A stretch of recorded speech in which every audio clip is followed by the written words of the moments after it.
50. Buku teknik serangan jiwa. Gelombang dari petir pertama saja membuat hancur sekitarnya. Kemudian muncul lagi petir kedua, ketiga dan hingga petir ke-6. Setelah hantaman petir ke-6, langit yang awalnya gelap gulita kini menjadi terang kembali, suara gemuruh guntur menjadi tenang. Wu Cheng dan Wu Jong masih berdiri menghadap arah menara kultivasi sebelumnya. Area beberapa kilometer di sekitarnya kini telah hancur berantakan. Debu yang tebal masih menutupi jarak pandang mereka. Setelah 15 menit berlalu, debu tebal yang sebelumnya kini berangsur-angsur menghilang. Tiba-tiba, dari dalam kawah yang tercipta akibat serangan petir melayang sosok wanita cantik Dana Anggun. Dia menggunakan gaun merah yang membuat pesonanya semakin memikat. Secara perlahan dia terbang menuju gunung tertinggi di mana Wu Cheng dan Wu Jong berada. Secetin. Kultivator yang mampu untuk terbang hanya ahli di alam raja. Hanya dalam sekejap Xialing tiba di depan Wu Cheng dan Wu Jong yang masih mematung di tempatnya. Suami, Chenger, apakah kalian tidak ingin mengucapkan selamat pada ibu? Ucap Xialing setelah tiba di depan mereka. Namun tidak ada di antara mereka yang menjawabnya. Ibu. Tiba-tiba dari arah belakang dua orang bocah lelaki berlari ke arah mereka ketika melihat kedatangan Xialing. Xialing yang melihat itu tersenyum lembut menyambut mereka dengan pelukan. Ibu, apakah ibu melihat sesuatu yang menakutkan tadi? Tanya Long dengan mata bulatnya. Ah, iya, ibu melihatnya tadi, tapi ibu langsung mengusirnya. Ibu hebat, aku ingin seperti ibu, lanjut Long. Iya, tentu saja kamu juga bisa hebat, tapi tidak sekarang ya, tunggu kamu besar dulu. Ibu, tadi, aku lihat ibu terbang. Aku ingin terbang seperti itu. Nanti saja ibu ajak kamu terbang ya, kita masuk dulu. Ajak Xialing pada ketiga anak kecil di depannya. Setelah Xialing, Yu Mei, Xiao dan Long masuk ke dalam rumah kayu menyisakan Wu Zhang dan Wu Chen. Ayah, apakah itu ibu tadi? Ucap Wu Cheng sambil melirik ke arah ayahnya. Setelah menerobos ke alam raja, Xialing mengalami perubahan besar. Selain terlihat lebih muda, auranya juga jauh berbeda dari sebelumnya. Ya, setiap ahli yang telah mencapai tahap raja akan mengalami perubahan seperti itu, terlihat lebih muda walaupun umurnya sudah mencapai 100 tahun. Mendengar pertanyaan Wu Cheng membuat Yu Jong juga mengalihkan pandangannya ke arah anaknya itu. Serta senyum dari sudut bibirnya menggambarkan maksud tertentu. Ya, tentu saja itu adalah istriku, balasnya sambil membusungkan dadanya. Kemudian dia berlalu pergi menyisakan Wu Cheng yang hanya menggelang kepala melihat sikap ayahnya itu. Sejak kapan ayahnya bisa menjadi tidak tahu malu seperti itu? Bukankah dia juga laki-laki yang takut pada istrinya? Wu Cheng berlalu pergi menuju ke arah kawah sebelumnya. Setelah sampai, dia kembali memperbaiki kerusakan yang terjadi akibat hantaman petir dan menatanya seperti semula. Wu Cheng dapat melakukannya karena dunia mandiri miliknya telah terhubung ke dalam jiwanya. Dia dapat memperbaikinya kembali hanya dengan memikirkannya saja. Setelah selesai menata ulang bangunan seperti sedia kala, dia juga tak lupa menambahkan beberapa tempat bersantai untuk keluarganya. Wu Cheng kembali menuju rumah kayu untuk menemui yang lain. Ibu, selamat atas keberhasilan terobosan ibu. Ucap Wu Cheng setelah sampai. Terima kasih nak. Ini semua juga berkat dirimu, mungkin ibu tidak akan pernah menerobos jika bukan karena dunia mandiri milikmu ini, jadi ibu juga punya hadiah untukmu. Ucap Xialing sambil melemparkan sebuah buku teknik serangan jiwa. Ibu melihat kamu memiliki jiwa yang sangat kuat, tapi itu tidak ada gunanya jika tidak memiliki teknik serangan jiwa yang bagus. Ini adalah teknik serangan jiwa warisan dari leluhur ibu sebelumnya. Ibu harap kamu bisa memahami hingga tahap akhir teknik ini. Karena teknik ini sejak dari dulu tidak ada yang mampu menguasai keseluruhannya. Wu Cheng menerima buku teknik yang diberikan oleh ibunya dengan gembira. Dia tidak menyangka akan memperoleh teknik serangan jiwa. Walaupun teknik kultivasi miliknya memiliki fungsi ganda, yaitu dapat meningkatkan kekuatan jiwa. Namun dia juga tidak memiliki teknik serangan jiwa. Sama aja bohong jika tidak bisa menggunakannya. Wu Jong yang melihat itu dibuat ngiler saat melihat teknik kuat seperti itu. Siapa yang tidak ingin memiliki kemampuan dalam hal serangan jiwa? Sayang, apakah kamu juga tidak memiliki hadiah untuk suamimu ini? Ucap Wu Jong dengan penuh harap. Kekuatan jiwamu tidak sekuat putraku, jadi percuma jika aku memberikannya padamu. Nanti aku akan memberikanmu hadiah yang lain. Ucap Xialing sambil tersenyum penuh arti pada suaminya. Melihat senyum istrinya membuat Wu Jong jadi merinding, dia kemudian diam tidak menanggapi lagi. Ibu, apakah ibu punya hadiah untuk aku juga? Selesai berbicara soal hadiah, Xialing mengajak mereka kembali ke rumah yang telah ditata kembali oleh Wu Chen. Sementara Wu Chen masih tetap tinggal di rumah kayu. Ayah, semoga ayah baik-baik saja malam ini. Ucap Wu Cheng berbisik pada ayahnya sebelum dia pergi. Bocah kurang ajar, apakah kamu meremehkan ayahmu ini? Ucap Wu Jong kesal, ingin rasanya dia menampar kepalanya. Namun Wu Cheng keburu menghilang. Dia kembali ke kamar penginapan. Karena merasa bosan, Wu Cheng keluar dari penginapan untuk mencari udara segar. Dia berjalan di tengah kota yang sudah mulai sepi oleh aktivitas penduduk. Setelah berjalan sekitar 15 menit, Wu Cheng akhirnya tiba di sebuah jalanan yang sepi. Dia sengaja mencari tempat yang sepi karena sejak dia keluar dari penginapan, Dia merasa kalau ada yang selalu mengawasinya. Wish, wish. 3 orang yang menggunakan penutup kepala menghadang perjalanannya. 1 orang berada di alam prajurit tingkat 3 dan 2 lainnya berada di alam pembentukan energi tingkat akhir. Bocah, serahkan cincin penyimpapananmu, ucap pria yang bertindak sebagai pemimpin mereka. Ambillah jika kalian punya kemampuan itu, balas Wu Cheng. Sepertinya kamu belum memahami situasimu bocah, ucap pemimpin bandit dan langsung menyerang ke arah Wu Cheng. Namun baru saja dia ingin bergerak, Wu Cheng telah tiba di depannya sambil melayangkan tamparan ke arah kepalanya. Plak! Pria yang bertindak sebagai pemimpin itu terjungkal ke tanah. Darah segar mengalir dari mulut, hidung, dan telinganya. Mungkin kalau Wu Cheng tidak mengontrol kekuatannya, kepalanya sudah hancur menjadi pasta daging. 2 orang yang berada di alam pembentukan energi dibuat ketakutan melihat itu. Sepertinya mereka merampok orang yang salah kali ini. Tidak ada yang dari mereka yang dapat mengukur tingkat kultivasi Wu Cheng sehingga menganggapnya sasaran yang empuk. Tahu-taunya mereka sedang mencari mati karena menargetkan pemuda yang mereka anggap lemah ini.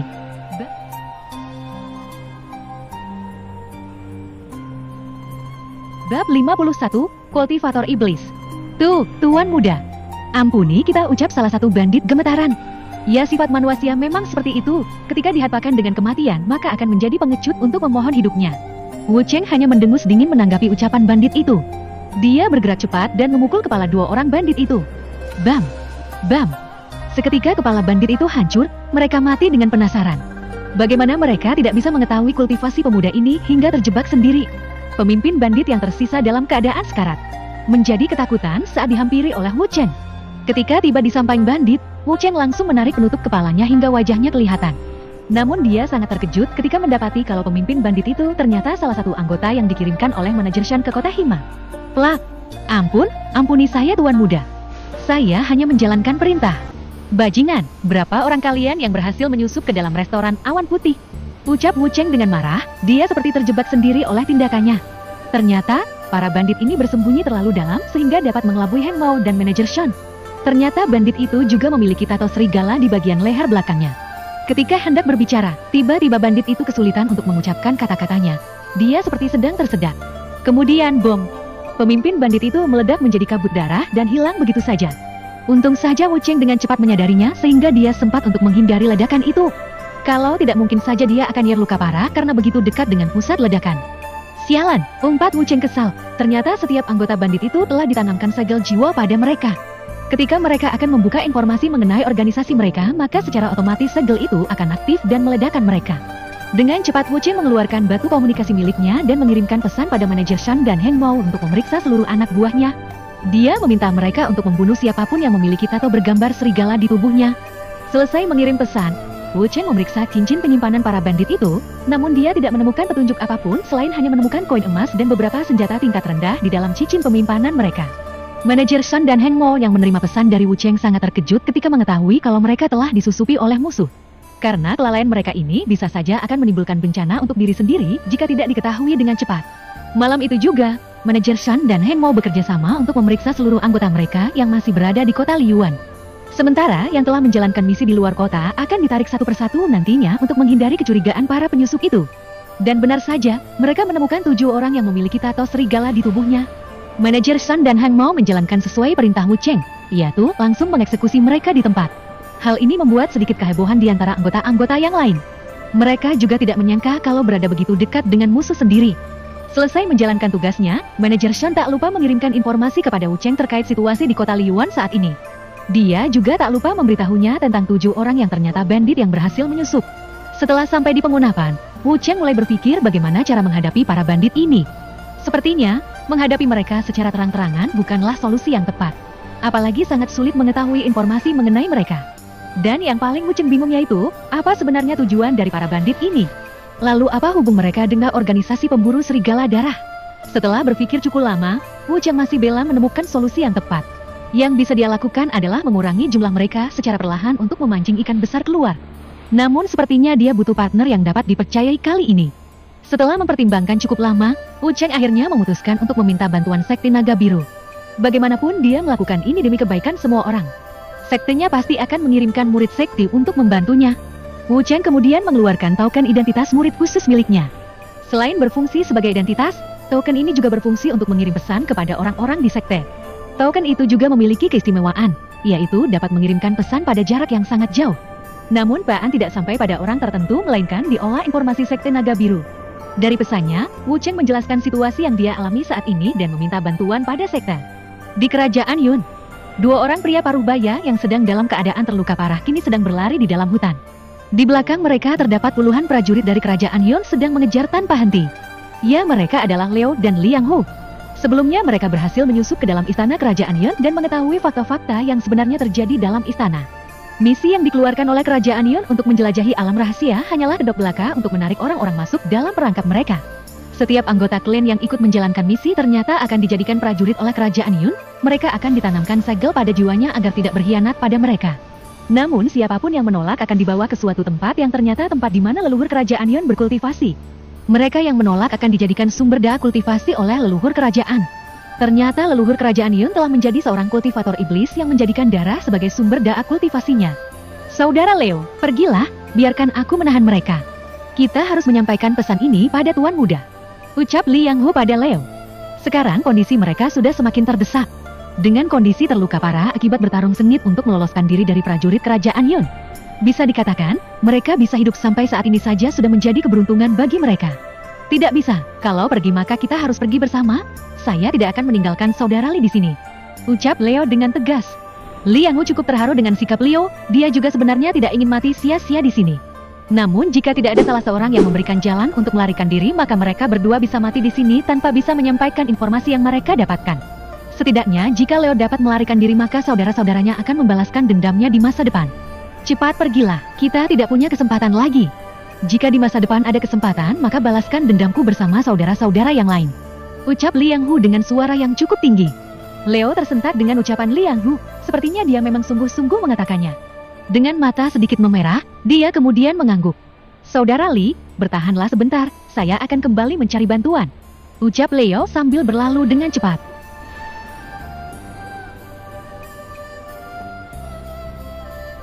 Bab 52, Pavilium Informasi. Selesai mengirimkan pesan, Wu Cheng duduk di atas kasurnya dengan perasaan gelisah. Dia merasakan firasat yang kurang baik.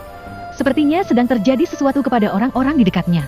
Namun setelah ke dalam dunia mandiri miliknya, Wu Cheng mendapati kalau keluarganya masih baik-baik saja. Perasaan itu membuatnya menjadi tidak tenang hingga pagi harinya. Setelah Wu Cheng selesai membersihkan diri, dia keluar dari kamarnya untuk menemui Liang Qi dan yang lain. Pagi Tuan Muda, sapa Liang Qi yang telah menunggunya di depan kamar. Pagi Paman Li, apakah Paman sudah menunggu lama? Tidak Tuan Muda, saya juga baru saja sampai. Wu Cheng dan Liang Qi keluar dari penginapan menuju ke sebuah tempat yang ditunjuk oleh Liang Qi. Yaitu adalah tempat yang dibeli Liang Qi sebagai pusat markas mereka di kota Hima. Wu Cheng juga tidak lupa memberitahunya untuk selalu berhati-hati dalam merekrut anggotanya. Liang Qi yang mendengar ada yang berhasil menyusup ke dalam restoran Awan Putih sangat terkejut. Ternyata musuh yang sebenarnya sangatlah dekat dengan mereka. Wu Cheng dan Liang Qi tiba di depan sebuah mansion yang cukup mewah. Dilihat dari depan, mansion ini memiliki desain yang sangat bagus dan klasik. Wu Cheng cukup puas dengan tempatnya. Ketika sampai di dalam, Wu Cheng dihampiri oleh 4 orang yang sebelumnya bersama dengan Liang Qi dari kota Liyuan.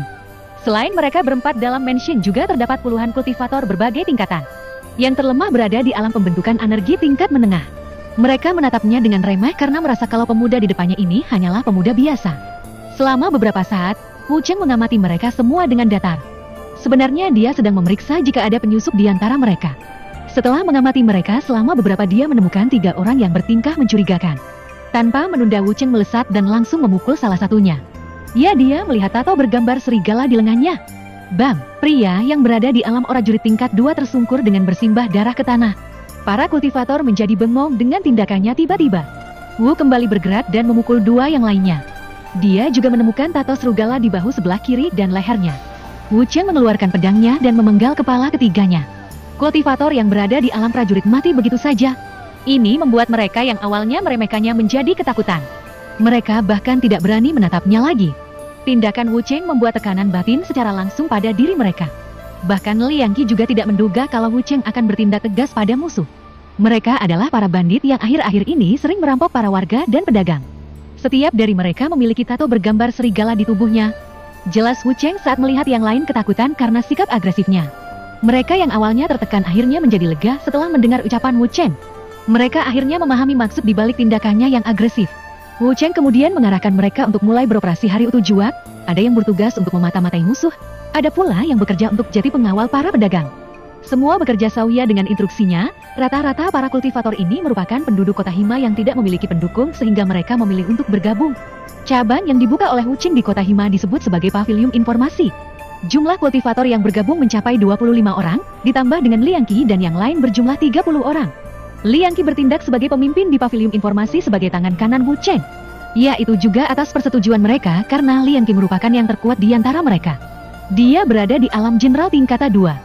Sebelum berangkat ke kota Hima, dia berhasil naik tingkat dari alam jenderal tingkat 1 ke alam jenderal tingkat 2. Paman Li, saya akan kembali melanjutkan perjalanan menuju kota Limato. Saya rasa para bandit itu tidak akan bertindak jauh setelah kehilangan beberapa anggota mereka di kota Hima. Namun Paman dan yang lain juga harus berhati-hati. Tidak menutup kemungkinan mereka memiliki ahli bela diri yang berada di alam jenderal di kota Hima. Ucap Wucheng setelah sampai di ruangan manajer Pavilium Informasi. Baik Tuan Muda, saya akan bertindak sesuai instruksi Tuan Muda. Balas Liang Qi. Siang harinya Wucheng meninggalkan Pavilium Informasi menuju gerbang kota. Setibanya di luar gerbang, Wucheng melihat dari arah belakang terdapat sebuah kereta mawar yang sedang ditarik beberapa ekor kuda. "Hei, minggir!" teriak pria parubaya yang bertindak sebagai kusir. Melihat itu Wucheng hanya menggeleng kepala, hanya seorang kusir kereta saja bertindak arogan seperti itu. Dia kemudian menepi untuk memberikan jalan pada kereta. Dia begitu malas untuk meladeni orang-orang bodoh seperti itu. Kereta pun melaju dengan kencang setelah diberi jalan. Menjelang malam, Wucheng melewati hutan yang cukup rimbun. Dia kemudian menambah laju larinya untuk mempercepat perjalanannya. Hingga hari menjadi gelap, Wucheng masih belum tiba di ujung hutan. Dia kemudian memilih untuk bermalam di hutan dan sedang mencari tempat beristirahat. Wucheng akhirnya menemukan sebuah pohon besar tidak jauh dari jalannya. Dia memutuskan beristirahat di atas pohon untuk menghindari gangguan dari hewan buas. Namun begitu sampai di ketinggian pohon, dari arah depan Wucheng mendengar benturan kedua senjata. Sepertinya ada pertarungan di depan sana. Batin Wucheng. Karena penasaran, Wucheng akhirnya kembali menuruni pohon dan menuju arah suara berada. Setelah berjalan cukup jauh, Wucheng melihat sebuah kereta mewah sedang dikelilingi oleh para bandit yang berjumlah puluhan orang. Para pengawal kereta terlihat semakin terpojok, bahkan beberapa di antaranya sudah tewas. Selain kalah jumlah, mereka juga kalah dalam tingkat kultivasinya. Pemimpin dari pengawal kereta hanya berada di alam prajurit tingkat 9.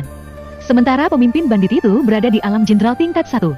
Wucheng mendekati area pertarungan dengan mengendap-endap. Namun tindakannya ini tidak luput dari perhatian seseorang yang berada di dalam kereta mewah itu. Pertarungan pun masih terus berlanjut. Sekarang kondisi para pengawal kereta sudah sangat memprihatinkan. Seseorang yang berada di dalam kereta keluar dengan hati-hati untuk menghindari perhatian para bandit. Namun pada akhirnya salah seorang bandit juga mengetahuinya. "Hahaha, mau kemana kamu gadis kecil?" ucap bandit yang melihat seseorang keluar dari dalam kereta. "Lindungi Tuan Putri, jangan biarkan mereka melukainya," teriak pemimpin pengawal ketika melihat Tuan Putrinya berada dalam bahaya. Namun dia tidak bisa bergerak karena selalu dihalangi oleh lawannya. "Hei, Pak Tua, sebaiknya kamu fokus saya bertarung denganku. Biarkan anak buahku yang mengurus gadis kecil itu."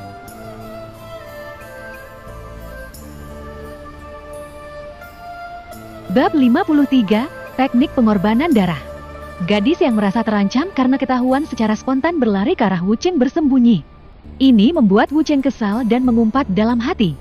"Gadis bodoh, kenapa malah berlari ke sini?" Namun dia sudah tidak bisa menghindar lagi karena gadis itu malah bersembunyi di belakangnya.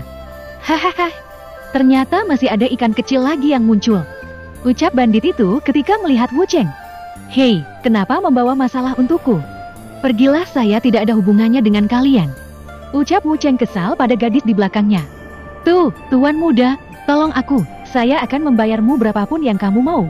Bahkan jika kamu menginginkan tubuhku, aku akan memberikannya," ucap sang gadis dengan cepat. Namun dia kembali tersadar dengan kalimatnya dan menutup mulutnya. Wucheng yang mendengar itu bahkan dibuat tersentak. Namun setelah berpikir sejenak dia kemudian menatap gadis itu sambil tersenyum lisik. Apakah benar kamu akan membayarku dengan apapun?"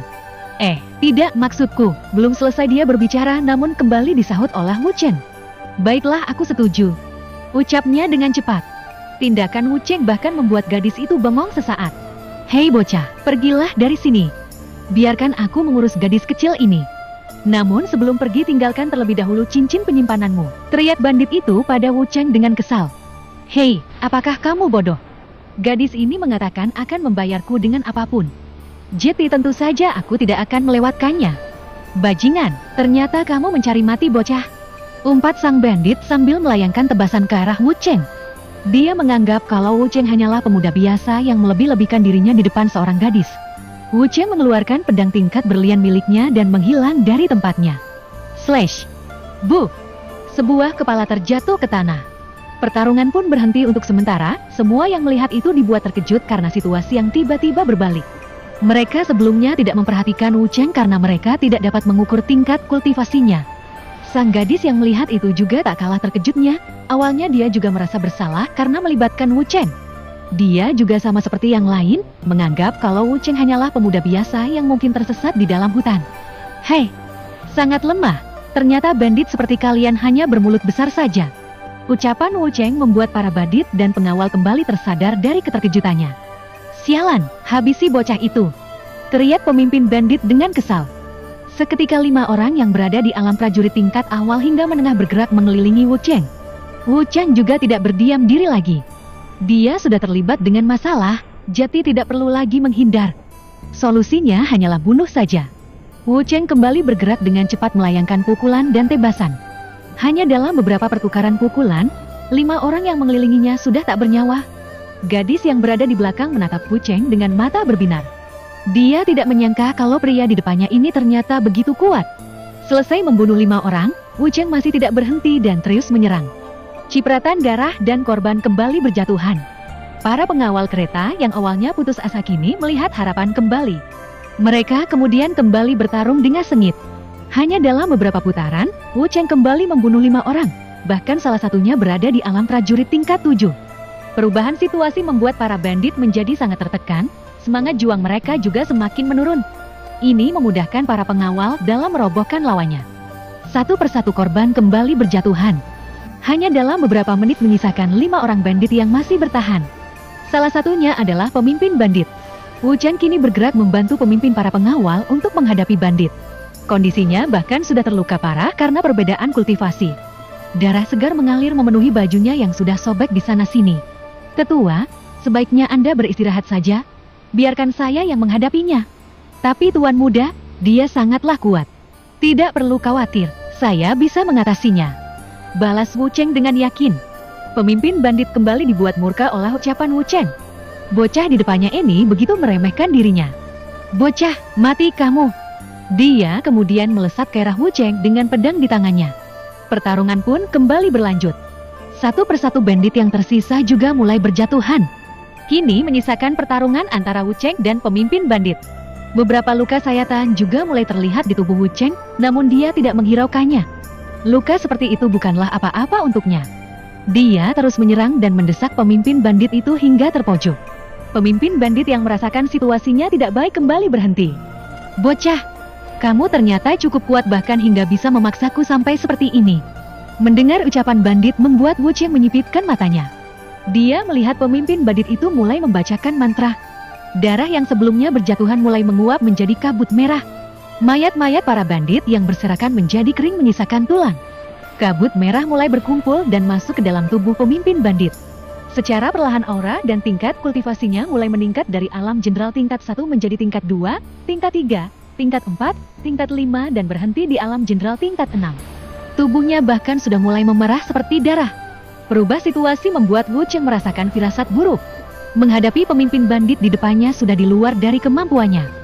Dia mampu menekannya sebelumnya juga karena pemimpin bandit juga terluka, walaupun tidak separah dari pemimpin para pengawal. Ternyata ada kultivator iblis di sini. Tiba-tiba Wu Cheng mendengar sebuah suara serak dalam pikirannya. Dia kembali teringat dengan roh naga biru yang sebelumnya masih berada di dunia mandiri miliknya untuk menyembuhkan diri. Bocah, masukkan saja bandit itu ke dalam dunia mandiri, biarkan saya yang mengurusnya, jiwa mereka juga berguna untuk menyembuhkan lukaku. Ucap roh naga kembali. Senior, bagaimana caranya? Dia terlalu kuat. Kamu tinggal mendekati dirinya saja, nanti biarkan aku yang mengunci pergerakannya. Wu Cheng pun mulai mengikuti arahan roh naga. Namun beberapa kali dia bahkan terkena beberapa pukulan yang membuatnya terlempar puluhan meter. Darah segar kini mulai mengalir dari luka-lukanya, dia kembali bangkit dan terus berusaha mendekati bandit itu. Para pengawal yang tersisa hanya menyaksikan pertarungan dari samping. Bergabung dalam pertarungan sudah bukan ranah mereka lagi. Mereka hanya akan membebani Wu Cheng dan mati sia-sia jika membantunya. Gadis yang sebelumnya meminta bantuan Wu Cheng juga mulai menitikan air mata, dia tidak menyangka kalau situasinya akan berbalik sejauh ini. Setelah terus berusaha, akhirnya Wu Cheng mempunyai sebuah celah untuk mendekati musuhnya. Dengan sisa tenaga yang dimilikinya, dia bergerak cepat melayangkan pukulan dari arah depan. Pemimpin bandit yang melihat itu menyambut serangan. Namun Wu Cheng membatalkan serangannya dan bergerak ke arah samping kemudian meraih bahunya. Bandit yang melihat itu ingin menepisnya, namun untuk sesaat dirinya tidak bisa bergerak. Kling!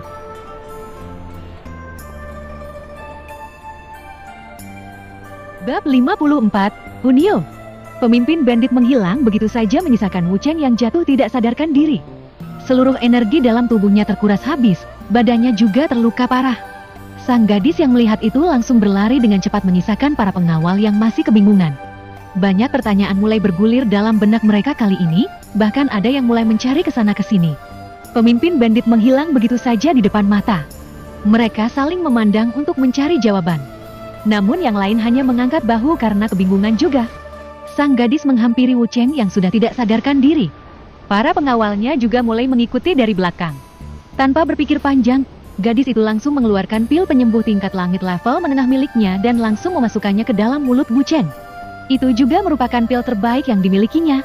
Salah seorang pengawal menyayangkan tindakan Tuan Putrinya yang memberikan pil berharga seperti itu. Tuan Putri, apakah tidak terlalu boros jika Tuan Putri memberikannya pil berharga seperti itu? Tanya salah satu pengawal. Sang putri yang mendengar itu membuat kupingnya menjadi panas. Bajingan, apakah kamu masih mempertanyakan sebuah pil untuk orang yang telah mempertaruhkan nyawa untukmu? Teriak sang putri marah sambil melemparkan sandal miliknya pada pengawal tersebut. Bagaimana dia bisa bertanya hal bodoh seperti itu? Apakah otaknya sudah bergeser akibat pertarungan tadi? Setelah pil masuk ke dalam mulut Wu Cheng, sang putri mulai membantu menyalurkan energinya untuk membantu Wu Cheng menyerap pil penyembuh miliknya. Setelah beberapa menit, luka-luka di tubuh Wu Cheng mulai menutup secara perlahan. Wajahnya yang sebelumnya pucat mulai memerah kembali. Sang putri menghela nafas lega melihat kondisi Wu Cheng yang mulai membaik. Tetua, bantu aku membawanya ke dalam kereta, ucapnya pada pemimpin pengawal. Baik Tuan Putri. Setelah Wu Cheng diantar ke dalam gerbong kereta dengan diikuti oleh sang gadis, para pengawal yang teraisa mulai membersihkan medan pertarungan. Selesai mengumpulkan hasil jarahan, mereka kini mulai membangun tenda untuk bermalam dan memulihkan diri di hutan. Keesokan paginya, Wu Cheng masih belum sadar. Sementara para pengawal yang teraisa dan sang putri memutuskan untuk melanjutkan perjalanan mereka. Wu Cheng berada di gerbong kereta dengan ditemani oleh sang putri. Hingga menjelang malam, Wu Cheng akhirnya sadarkan diri. Dia merasakan sesuatu yang lembut mengusap wajahnya. Dia kemudian meraihnya dan membuka mata untuk melihatnya. Seketika tatapannya beradu dengan mata indah sang putri yang terkejut karena ketahuan. Wu Cheng yang melihat itu tersenyum mesum dengan pandangan berapi-api. Nona, apakah kamu sudah tidak sabar untuk membayarku? Tanya Wu Cheng lembut. Sang putri langsung menarik tangannya dan menggeser duduknya menjauh dari Wu Cheng. Tidak. Aku hanya melihat kondisimu saja. Balasnya dengan gelagapan. Apakah kamu akan mengingkari janjimu? Tanya Wu Cheng dengan nada kecewa. Maksudku bukan begitu. Tapi aku. Sang putri mulai kesusahan untuk merangkai kata-katanya. Namun dia kembali disela oleh Wu Cheng. Baiklah kalau kamu tidak ingin membayarku lagi, ucapnya dengan nada yang dibuat-buat. Kalau begitu kita ada di mana sekarang Nona? Lanjutnya, kita sebentar lagi akan sampai di kota Limato. Sekitar setengah jam lagi kita akan sampai di gerbang kota. Kalau begitu biarkan saya memulihkan diri dulu. Sang gadis yang mendengar itu hanya mengangguk menanggapi ucapan Wu Cheng. Wu Cheng mengeluarkan pil pengisi energi tingkat langit level sempurna miliknya kemudian menelannya. Dia mulai berkultivasi menyerap pil yang masuk ke dalam tenggorokannya. Sang gadil yang melihat Wu Cheng dengan santainya mengeluarkan dan menelan pil langit level sempurna dibuat melotot. Ini pil level sempurna loh, mungkin saja pil itu tidak dapat ditemukan di kerajaan Yon. Bagaimana dia bisa sesantai itu mengeluarkannya? Namun dia menahan diri untuk tidak bertanya ketika dia melihat Wu Cheng sudah mulai berkultivasi. 20 menit berlalu, Wu Cheng secara perlahan mulai bangun dari kultivasinya. Sekarang, pondasi kultivasinya sudah sangat kokoh berkat pertarungan sebelumnya. Setidaknya dengan pondasinya saat ini, dia bisa menaikkan ranah kultivasinya 2 tingkat. Namun hal pertama yang dilihatnya adalah tatapan sang putri yang terus menatapnya sejak tadi. Nona, apakah aku begitu tampan hingga kamu tidak bisa berpaling? Ya, maksudku tidak, balasnya dengan panik meralat kembali kalimatnya. Sementara Wu Cheng hanya tersenyum main-main menanggapinya. Hei, siapa namamu? Bagaimana aku memanggilmu? Tanya sang gadis. Anaknya dipanggil apa ya? Oh iya, panggil saja aku Pangeran Berkuda Putih. Balas Wu Cheng masih dengan senyum main-mainnya. Apakah pria sepertimu tidak mempunyai nama? Ucap sang gadis dengan kesal. Hai, panggil saja aku Wu Cheng Nona. Mendengar nama Wu Cheng, sang gadis mulai mengangguk-anggukkan kepalanya seperti sedang mengingat sesuatu. Apakah kamu dari kota Liyuan? Benar Nona. Sang gadis yang mendengar itu akhirnya ingat jika sebelumnya dia sempat mendengar ayahnya membicarakan pemuda yang bernama Wu Cheng dari kota Liyuan bersama enatua keluarganya. Namun dia tidak mengetahui isi pembicaraannya karena sebelumnya dia tidak terlalu peduli. Sepertinya dia harus menanyakannya kembali pada ayahnya nanti. Lalu apakah kamu tidak memberitahuku namamu Nona? Kamu tidak menanyakannya bukan? Hehe. Baiklah, sekarang aku bertanya siapa namamu Nona cantik? Ucap Wu Cheng kembali. Panggil saja Hunio, balasnya singkat. Wu Cheng mengangguk kepala. Kemudian dia melihat keluar jendela kereta yang ternyata sudah melewati gerbang kota Limato. Dia tiba lebih cepat dari perkiraannya karena menaiki kereta. Dia kemudian kembali menatap sang gadis dan berkata, Nona, terima kasih atas tumpangannya, saya pergi dulu. Ucapnya mulai beranjak dari duduknya. Tunggu dulu, sang gadis berkata sambil menyerahkan sebuah cincin penyimpanan kepada Wu Cheng. Itu adalah hasil rampasan dari para bandit sebelumnya. Kamu pantas mendapatkannya. Baiklah Nona, saya tidak akan menolaknya. Wu Cheng pun keluar dari gerbong kereta dengan diiringi tatapan tidak rela dari gadis yang bernama Hunio itu. Setelah keluar dari kereta, Wu Cheng berjalan mencari sebuah penginapan untuk bermalam karena hari sudah mau malam. Setelah berjalan selama 5 menit, akhirnya dia menemukan sebuah penginapan. Setelah menyewa kamar selama 5 hari, Wu Cheng akhirnya diantar oleh pelayan ke kamarnya. Tuan muda, ini kamar Anda dan ini kuncinya. Ucap pelayan sambil menyerahkan kunci pada Wu Cheng. Terima kasih Nona, balas Wu Cheng sambil memberikannya 5 keping koin emas. Setelah sampai di dalam kamar, hal pertama yang dilakukan Wu Cheng adalah membersihkan badannya. Setelah selesai, Wu Cheng duduk di atas kasurnya kemudian mengeluarkan cincin penyimpanan pemberian Hunio sebelumnya. Dia ingin mencari petunjuk tentang para bandit sebelumnya. Teknik pengorbanan darah yang dilakukan oleh pemimpin bandit sebelumnya adalah teknik terlarang kultivator iblis.